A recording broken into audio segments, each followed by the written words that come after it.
New reports say the mother of one of the Boston Marathon bombing suspects might have been discussing jihad with her son in 2011.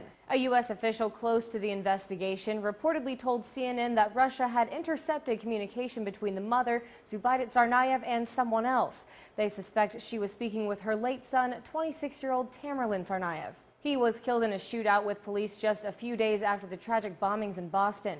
His younger brother, Joe Carr, is currently detained and undergoing medical treatment. As for their mother's alleged conversation with Tamerlan, the source said the conversation was vague. Source said Russia recently turned over the wiretap intercept to the FBI. The FBI did interview the mother in 2011 as part of the investigation into the older brother. The Tsarnaev family is originally from Chechnya, a region of Russia notoriously known for its terror and violence.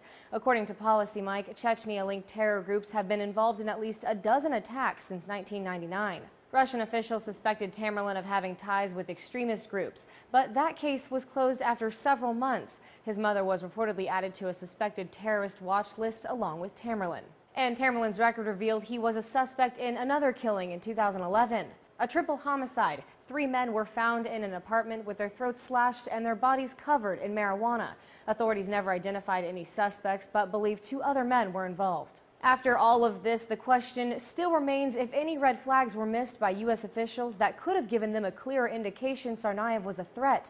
New York Republican Representative Peter King spoke out on Fox News. He did go to Russia for 6 months, which is an extended period of time, and you would have thought that would have prompted the FBI to look back. They investigate him, they clear him, and then they go out and carry out terrorist murders.